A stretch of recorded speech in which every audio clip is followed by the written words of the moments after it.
Hi guys. So I have another bit of news that's happening today. So I'm in my old Acura right now, and this is the car that I lived in for a year while I was paying off my student loans. It was the beginning of this whole journey. She unfortunately is just done for. I started hearing some wicked noises from the back end a few weeks ago. Literally today I'm driving her to work and then to the salvage yard, and that's it. She's not getting driven anymore, so she's basically totaled. I never did get around to doing a car tour, so I wanted to try to do a quick tour or breakdown for you as kind of a sending off video for her before she is no longer. So there's nothing really in here anymore. You'll have to use your imagination a little bit, but there were a couple things that people asked questions about, so I was going to try to describe that. Here goes. So the first thing that I wanted to talk about was some people asked about the curtains that I made for this car. It wasn't anything super high tech. It was actually very DIY. I just went to a fabric store, I think Joann Fabrics, that was here, but you can go to any arts and crafts store, and I got a black material. I wanted it to look like just really dark tinted windows from the outside, so I didn't pick any crazy colors, just black. I would hold the material up to the light and make sure that it was pretty good at blocking light out. A nice thick static black material, and I got about 3 yards of that. And then I opened my door. It was just really rough cut, so I lined up the bottom of the fabric here, and then I just kind of cut around using the door as a template. And then, I don't know if this will come off, but I just got little bits of Velcro, and I cut those in half to where they were really thin, and I put obviously one side on the outside edge of the curtain material, and then I took little strips of this, not very long, they're only like 2 inches long, but I put several of them kind of along the top and the side of the windows. Then whenever I was ready to put my curtains up at night, they just Velcroed on. It took just a couple of seconds to put them on. So these, the driver's side and the passenger side, obviously was removable. I'd take those down during the day while I was driving. The back windows, what I did was I actually tinted the back windows. Did it myself. I don't recommend doing that. There's a reason that they say use a professional. It's not very well done. You can just Google, every state has different laws on how dark you can tint your windows. In Ohio, I think there's I want to say it's like 70% for the front 2 windows, and then all the back windows you can tint them as dark as you want, and that just happens to be Ohio's laws. But if you're gonna tint your windows, look up your state's laws so you don't get pulled over.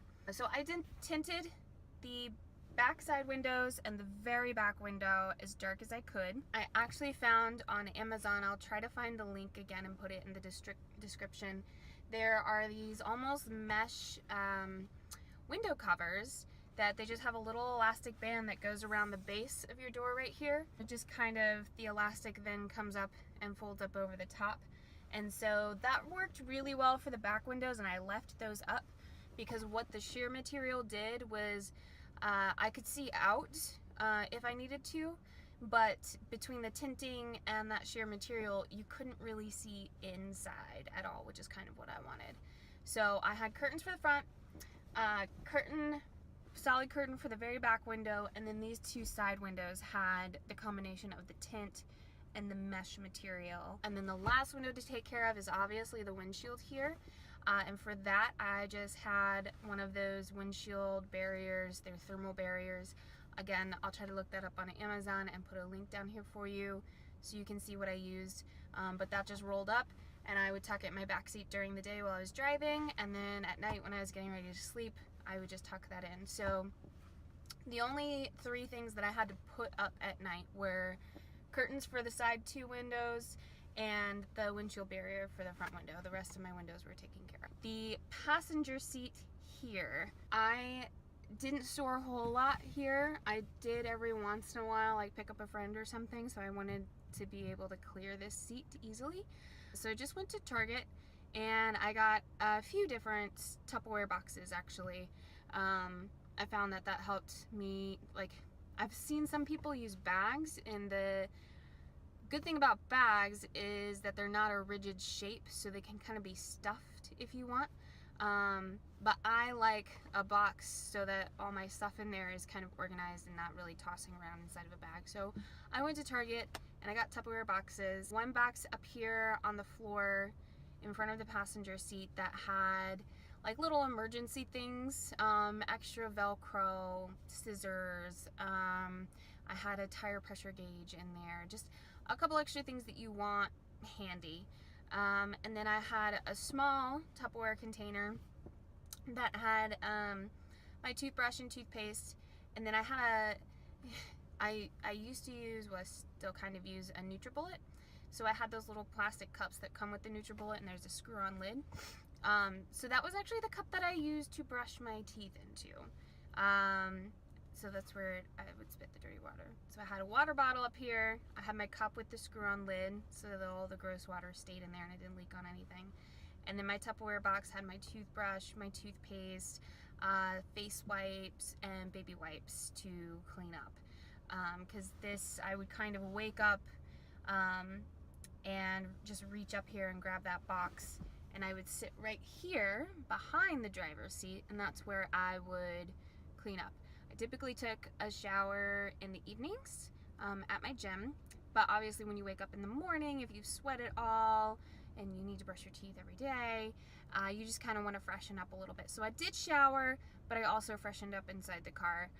It was just easier for me to take showers at night with my schedule at the time.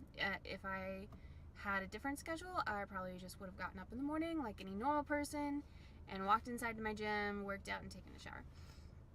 I'm probably giving you way too much information right now. I'm sorry. I'm just covering all my bases. So that was the front part of the car and how it was set up. So let's go take a look at the back. Alright, so now I am sitting behind the driver's seat. Like I said, this is where I would sit to kind of wash up in the morning and get dressed. I apologize for my car. She's not in good shape. She's real old. But let's take a look at a couple other things here. Alright, so one other neat thing that I did is this dowel rod here. As you can see, it just kind of hooks into that handle, and it hooks into that handle as well.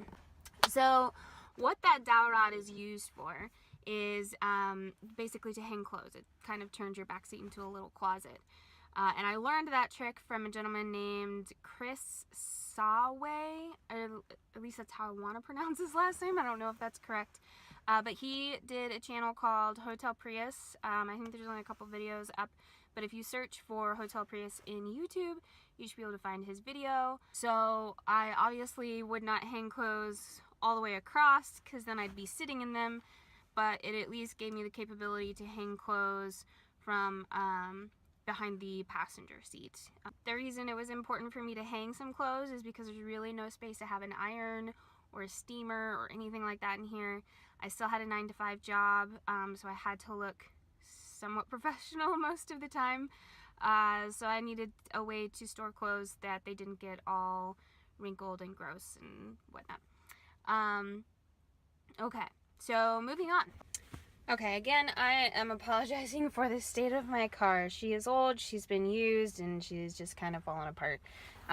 This back piece, I don't know how to get it to attach anymore. And it used to be there though. So this little cavity behind the passenger seat, but in the back, I had a large Tupperware container that I got from Target. And that is where I kept my shoes. So I had one pair of boots, a pair of sandals, one pair of heels, and then I had a pair of like professional dress black flat shoes in there as well.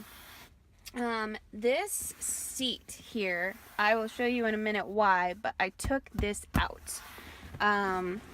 So it was stored in the storage unit, and if you just, down here, if you just yank up, it's just hooked in with a couple of plastic hooks. You just yank up, it comes right out. And then there's a little bar right under the seat here that is bolted in, and you just need a socket wrench and that guy will come right out. So the reason I did that, here is my back seat, and let's see if I can show you how it folds down. Okay, so my back seat in my Acura folds down in 2 steps. You got to use the key, and there's a little lock back here on this area, and you turn it one direction to fold down one half of it, and then you turn it the other direction to fold down the other half. So when I was living in here, these headrests were also in storage because it didn't fold all the way down. So let's see if I can show you now. So when this folds down, there's a little bit of a slant up because this cushion seat is down here. So that is why I took out the cushion seat, was to get this to fold down a little bit flatter, because this is what basically turned into my bed. So now that this second piece is down, you can kind of see the incline a little bit more, which is why I took out this cushion to get it to lay down entirely flat. And I apologize, it's dirty right now because I haven't been using it for bed, but that is where my feet would go. So when this was all laid out flat, my head was up here and my feet were in the trunk. So the last little area obviously is my trunk, which it's really cold outside, so I'm going to sit in the car and explain to you what I did with this. But this just gives you an idea of how big it is and kind of the shape of it. Okay, I'm sorry for being kind of a wuss about the cold, but it is really cold outside, so I didn't want to stand out there and explain the trunk, but I did want to show you kind of the size and the shape of it. So what I did with that area, so when I was setting up the car in the beginning, I laid down those seats and I made my bed out of 4 different layers, really. And first I had a Thermarest camping air mattress, which again, I'll look it up, put a link in the description so you can see kind of what I'm talking about. But these air mattresses are what you take when you go camping in a tent. The separation of the air from your body to the ground really helps body heat and to be able to keep like a insulated layer between you and whatever's cold. So I took that and I actually wrapped it in my comforter from my house, which is just a big fluffy down queen size comforter. I wrapped it up in that to give it some more cushion. And then on top of that, I had 2 sleeping bags. I had one giant Sub-Zero sleeping bag, and then I had another like 35 degrees camping sleeping bag that was nestled inside of that. Laid all that out, and then I just rolled it up into the trunk and I put my back seats back.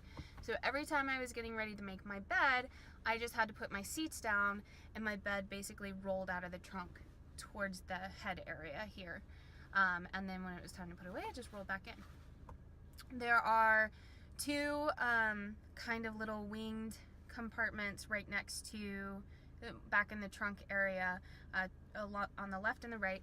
There's like these 2 little smaller compartments, and in that area on one side I stored my camera gear because I was a professional photographer, so I needed to keep that with me, and then on the other side I had kind of a utility box. It was another large plastic Tupperware container that kind of fit into that little square area just really nicely, and in there I had things like a first aid kit, I had extra body soap, extra shampoo, stuff like that.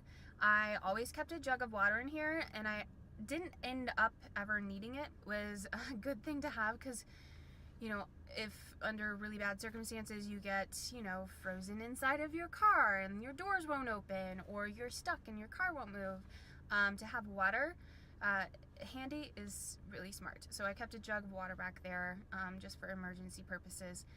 And then I also had tucked in one of those little compartments, I just got this shower caddy. It rolled up and it hung from the wall, so in there I kept all of my shower stuff. So when I went to the gym, all I had to do was throw that in my gym bag with some clothes, go inside and I was ready to take a shower. And that's where I kept my towel as well. And when my towel was wet, this dowel rod that I used for hanging clothes was actually really handy because I could just throw the towel over that during the day while I was driving and let it air out. So it kind of minimized how often I needed to do laundry. The other question that somebody had asked at one point is how I did laundry. Just a laundromat. There was a 24-hour one close to where I worked, so I went there and I would just take my laptop. Thankfully they had a Wi-Fi connection as well, so I could get some work done, some editing done while I was in there doing laundry. One thing that I did not mention when I was going over the front passenger seat area is that in that floorboard area, one other thing that I did keep up there, that was where, it was basically my kitchen. So I had a large, I want to say it was 15 inches tall by like 8 or 10 inches deep, and then maybe a foot wide. So it's pretty large, rectangle shaped cooler that you would take, you know, camping or on a family picnic or something like that. I had one of those coolers that I kept in here right up in the passenger seat so I could get to food very easily, and I would keep food that did not need to be refrigerated and did not need to be cooked. So things like tuna packets, peanut butter, squeezable mayonnaise. Most people refrigerate mayonnaise, and you should if it's the screw-on kind, because the thing that makes it go bad is when bacteria gets in there. The squeezable mayonnaise, the way that that opening is designed, bacteria doesn't really get into it, so it's okay if it's not refrigerated, or so I've read. I did it and I didn't get sick, so that's good.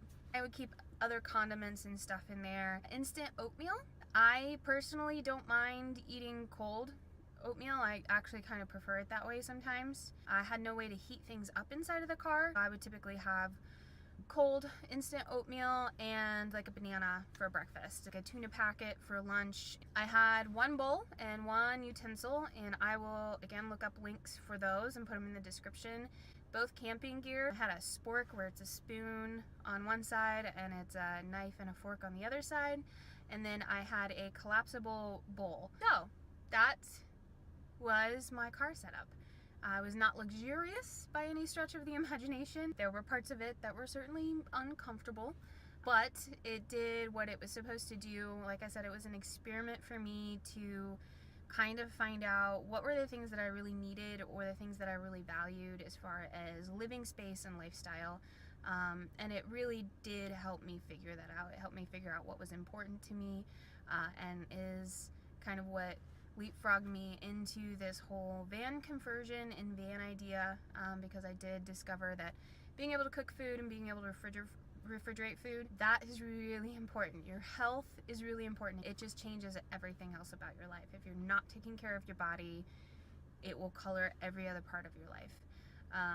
So being able to cook, being able to refrigerate, being able to stand up, that was probably my biggest qualm with living in the car, was not being able to stand up to do anything. I was constantly sitting down or crawling over something, and that was frustrating because our bodies are designed to stand up. I mentioned this in a different video, but the ability to just come home, whatever that home is, and lay down and rest. You know, if you've had a stressful day, a hard day, or your body's just tired, or your brain's tired, a safe space where you can just immediately turn yourself off for a minute and relax.